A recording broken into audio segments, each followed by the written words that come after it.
Therefore, hopefully, after our session, we should have better understanding, overall understanding about Second Life and diplomacy, as well as informed discussion on the future of virtual reality.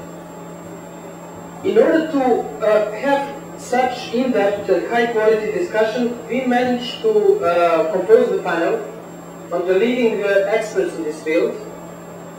4 of them are today here, and we will have one participant joining directly to Second Life. Therefore, she will hold the talk. Now, in virtual worlds, this not only incorporates instant chat and voice over IP, but it also has the ability of being immersed, as you see here, in a 3D world. I believe that this is a convergence of the attention economy and the information economy. And more importantly, it brings us into, I think, a better term, the experience economy. These virtual worlds become bridges between cultures and countries. They not only consist of social networking and leadership tools, but also cooperative and collaboration skills. So let me tell you a little bit about this virtual world, and then I'll leave it to everyone else to show it to you. Now, one of the fundamental traits that made Second Life different from other virtual experiences of its time is that it was based on everything you see around you. It was and is and will always be based on user-created content. The magic of Second Life is that anyone can come in and create their world. Now, the next, I think, valuable trait was that everyone you met in the world is a real person. So it's not a bot in a semi-static world, but rather in a map that is constantly changing and being created by anyone that wants to hit the build button. Now, in the past few years since Second Life went beta in 2003, we've learned a lot. We've learned a lot from the community. And I think primarily under 3 cornerstones that Second Life is built on, which include creativity, community, and commerce. As I said, I'm not going to pretend to be an expert in any of these spaces. I will leave that to the rest of the panelists, I think the true experts, who can highlight their experiences. But just a note, when it comes to creativity, in the last month there were 10 million objects created in that month. And 1 million of those objects were exchanged. This is enabled because in this space, residents can keep their intellectual property and give it away, give what they create or buy or sell with it, however they choose.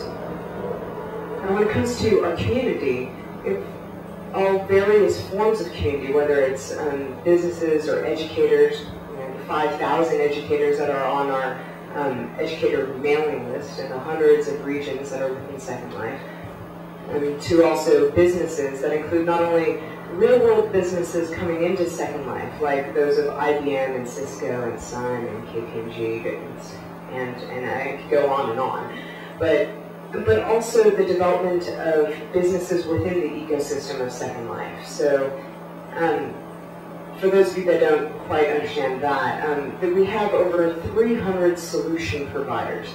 And these are in-world developers whose business is to create content and support for other businesses and educators that are interested in developing in Second Life.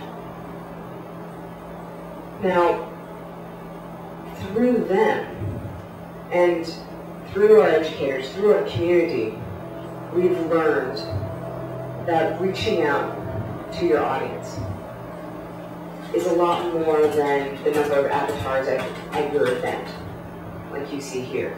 But it's actually about the hundreds, the thousands of blog posts that are going to come out from this room, the 100 mainstream press mentions that will come from this room, the link tos, the photos on Flickr, the YouTube hits, what have you.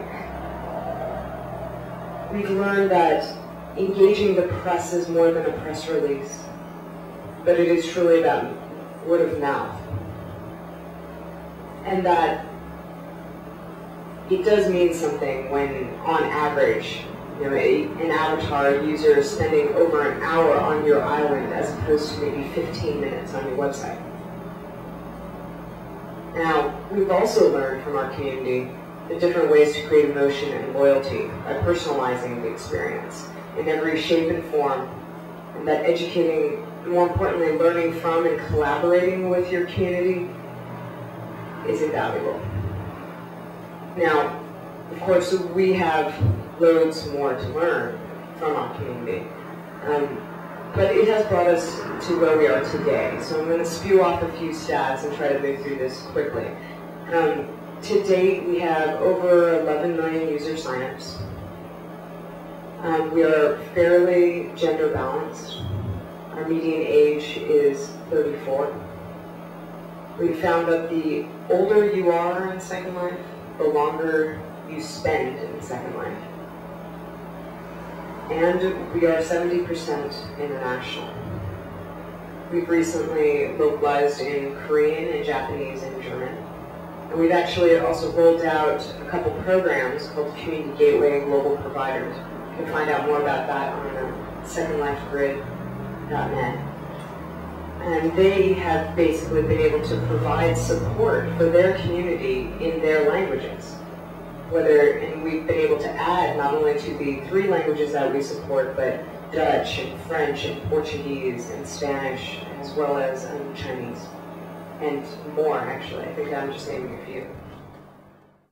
Ago, roughly this month, I first met Joanne in London at speaking at the Oxford Internet Institute's conference on the Internet and diplomacy. The conference itself was held in St. James Palace, and I was one of the last speakers. And I had this crazy idea that virtual worlds were going to revolutionize public diplomacy. And I was silently laughed out of the room, with the exception of one person, Giovanni, who came up to me afterwards and said, you know, you presented a very interesting idea. And so 4 years later, I'm delighted to be joining you in this, and thanks for your continued inspiration and innovation on this front as well.